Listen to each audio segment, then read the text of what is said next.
Infertilidade é uma doença que é uma pandemia mundial. Por que nós estamos nos tornando tão inférteis? O que é que tem nos deixado doentes? Vejam só, a minha avó, ela teve 7 filhos. A minha mãe teve 3 filhos. Eu tenho 2 filhos. E é cada vez mais incomum a gente ter mulheres antes dos 30 anos tentando engravidar. Mas não é só isso que tem causado infertilidade, esse postergar da maternidade. Na verdade, sim, eu acredito que nós estamos ficando doentes. Nós estamos engravidando mais tardiamente. Nós estamos tendo acesso a disruptores endócrinos, que são substâncias que mimetizam hormônios que causam doenças como endometriose, pólipo, adenomiose, mioma, espessamento endometrial. A nossa alimentação, ela faz com que nós desenvolvamos síndrome de ovário policístico, resistência insulínica. Então sim, nós estamos sendo envenenados. Mas além de disruptores endócrinos, o nosso estilo de vida, o sedentarismo, o estresse e também a nossa alimentação faz com que haja uma mudança na nossa microbiota intestinal e endometrial, também causando infertilidade. Isso não é só nas mulheres, mas também nos homens. Então é fato que sim, a infertilidade tem nos assolado cada vez mais e precisamos tomar uma atitude em relação a isso. Os disruptores endócrinos são substâncias que existem em inúmeros lugares que nos cercam. Na alimentação, no plástico da garrafa, em maquiagem, em produtos químicos que nós utilizamos no nosso dia a dia, produtos de limpeza em casa. E é muito importante começar daí. Nós precisamos identificar o que pode estar nos deixando doentes e afastar essas coisas ou minimizar a utilização desses produtos para que nós possamos nos tornar mais férteis. Nesse momento, eu também quero lembrar uma coisa super importante que eu sempre falo aqui no consultório, que é a tríade: saúde, fertilidade, longevidade.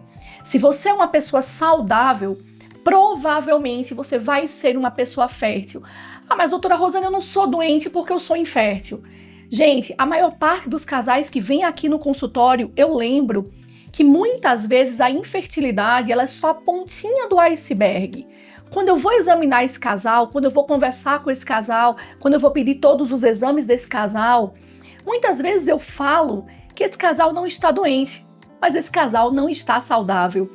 Então vocês têm que sim pensar que se você é saudável, você vai ter fertilidade.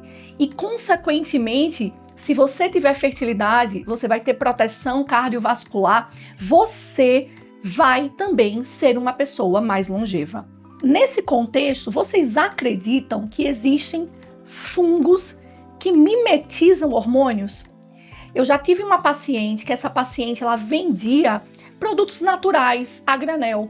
E essa paciente estava intoxicada com uma substância que essa substância ela tinha a função de um hormônio que nós produzimos naturalmente, que é o hormônio estrogênio. Então imagine que fungos também podem causar infertilidade. Você acredita que até o clima pode interferir na sua infertilidade? Então, se está mais calor, se está mais frio, se há uma possibilidade maior de exposição a toxinas, a poluição, quando está muito seco, não está chovendo, no período do inverno, que as pessoas tendem a ter um pouco menos de relação sexual, enfim, na verdade, até o clima pode não só afetar a pulsatilidade dos seus hormônios sexuais, como pode diretamente afetar a sua fertilidade. E quanto à comida? Você me fala, doutora, o que é que eu tenho que comer para eu ser fértil? Isso é muito variável mesmo. E existe aí um pensamento que todos os alimentos anti-inflamatórios devem ser consumidos, mas eu falo, minha gente, que isso é muito individualizado. Existem sim aquelas pacientes que vão ter alergias alimentares e não devem consumir determinados alimentos. Vai haver aquelas pacientes que têm alteração intestinal, da microbiota intestinal e precisa evitar algum tipo de alimento. Mas eu sempre repito, como eu falei há pouco, que é individualizado. Uma coisa que eu falo para vocês é assim: Alimento algum é proibido? A rigor, não, a não ser que você seja alérgico e o seu médico vai te dizer o que você não pode comer.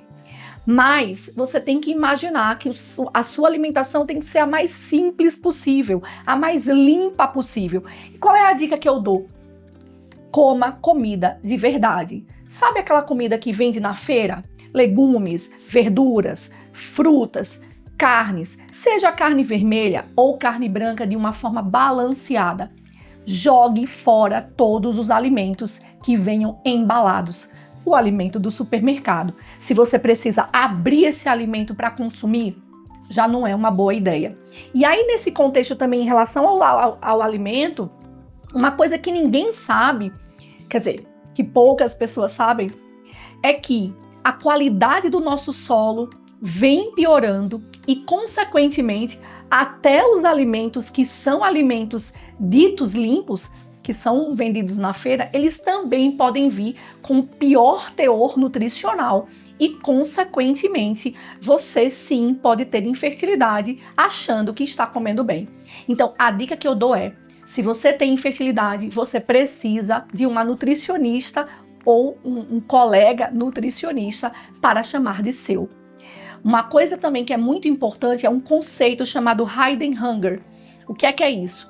Como eu falei lá atrás, muitas vezes você não está doente, mas você também não é saudável. Então, se você tem alguma deficiência do seu epitélio intestinal, do intestino delgado, e você não consegue absorver os nutrientes, muitas vezes você toma suplementação oral, você até come bem, mas você não absorve os nutrientes. Então, é importante, se você está tentando engravidar, você dosar os seus micronutrientes e observar o que você consome de macronutrientes, porque muitas vezes isso sim pode estar afetando a sua fertilidade. Olha, e antes de passar para o diagnóstico da infertilidade, eu vou falar uma coisa aqui que talvez possa te assustar.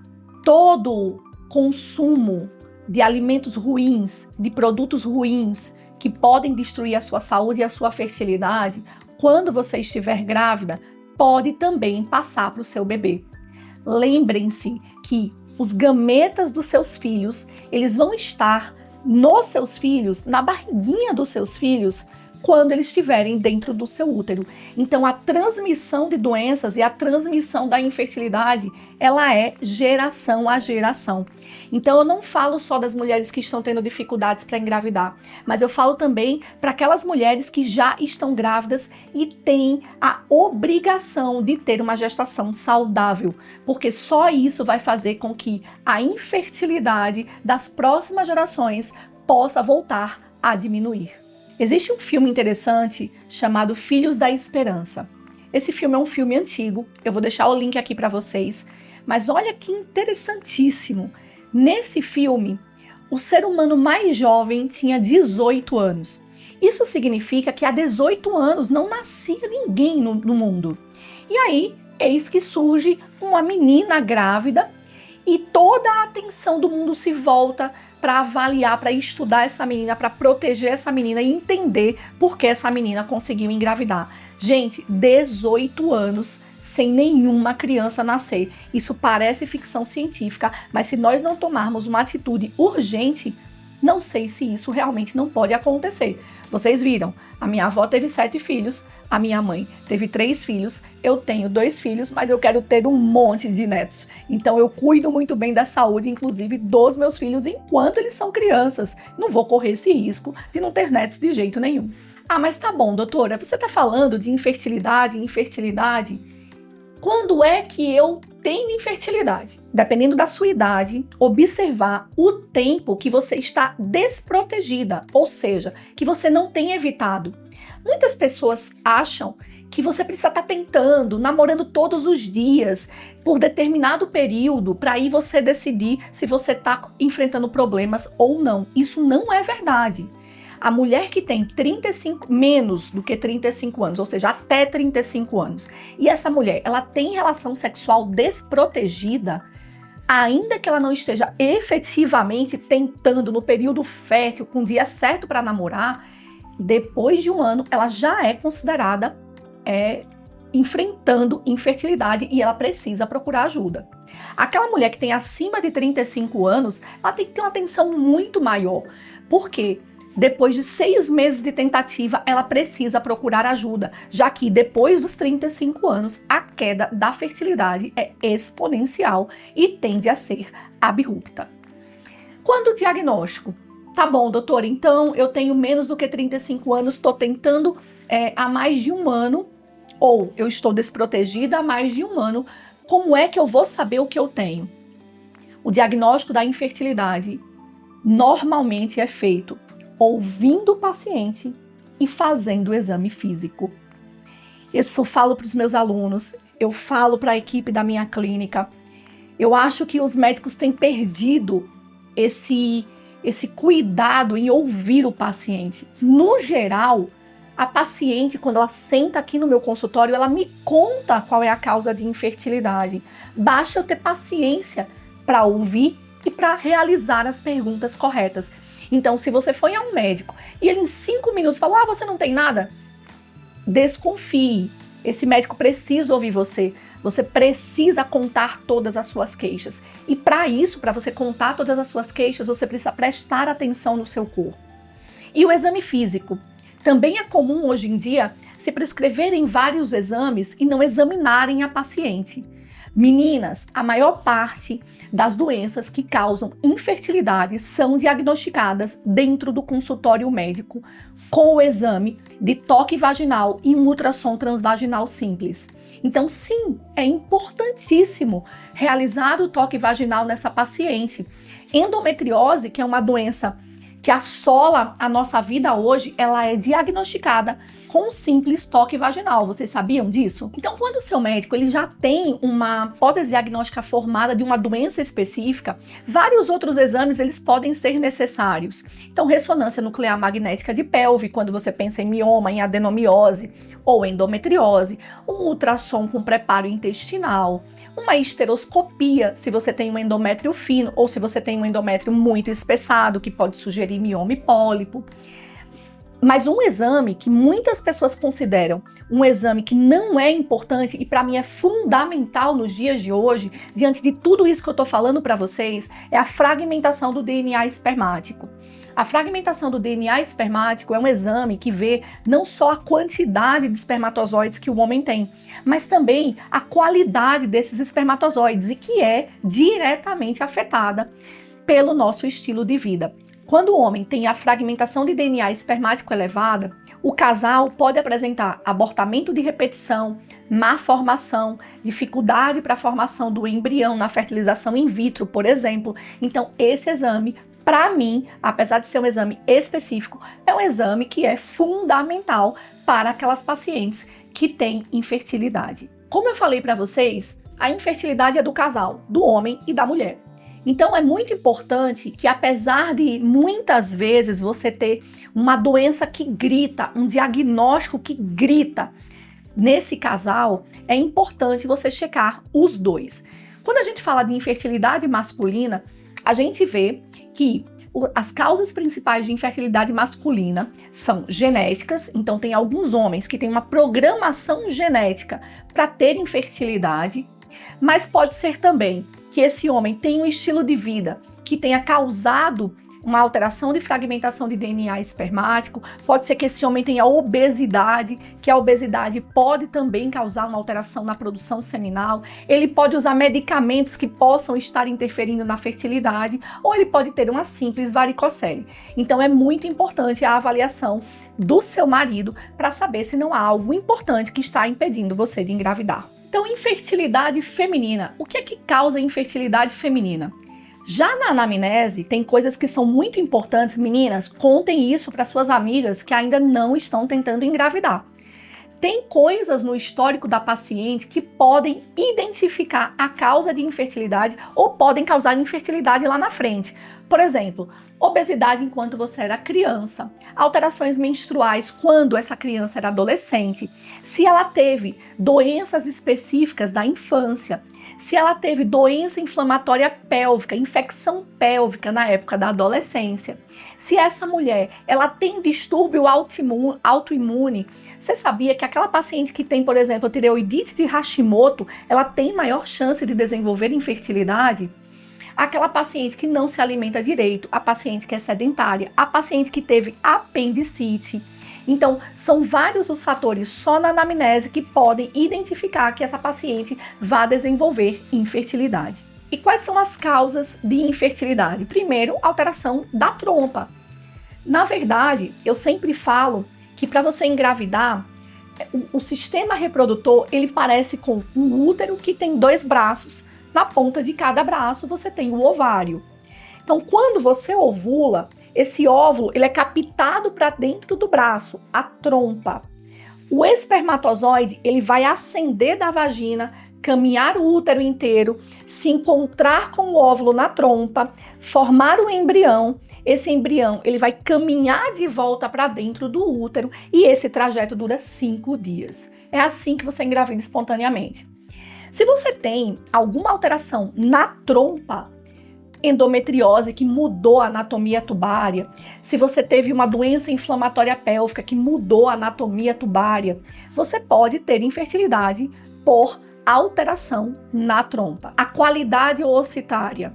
Muitas vezes você até tem uma quantidade grande de óvulos, como as pacientes que têm síndrome de ovário policístico, mas não ovulam. Ou o contrário, você tem uma pequena quantidade de óvulos que é incompatível para a sua idade.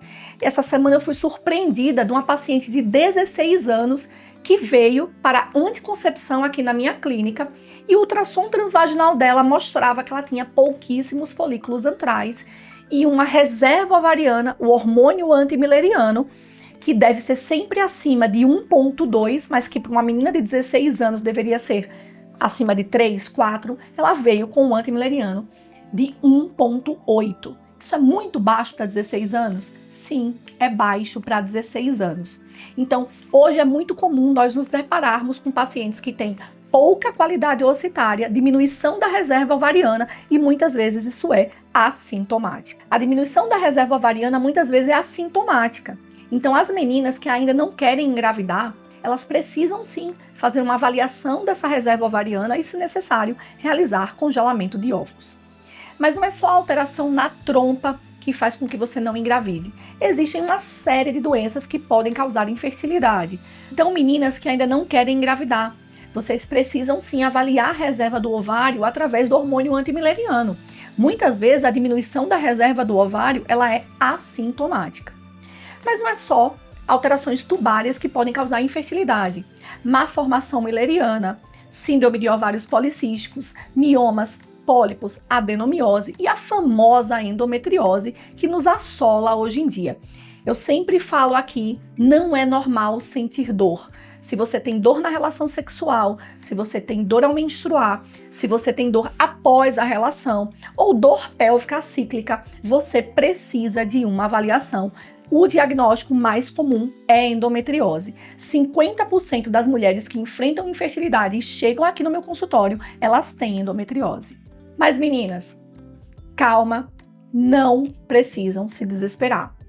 Como eu falo para vocês, eu só desisto com o bebê no colo e só não consegue quem desiste. Então, apesar do caminho ser desafiador, a medicina reprodutiva ela veio para trazer um consolo muito grande para aqueles casais que não conseguem engravidar. Inclusive, hoje a gente já consegue fazer famílias plurais, a gente consegue resolver com a fertilização in vitro as mulheres que querem fazer produção independente, os casais homoafetivos e mesmo casos graves de infertilidade são superados com a ajuda do avanço da ciência.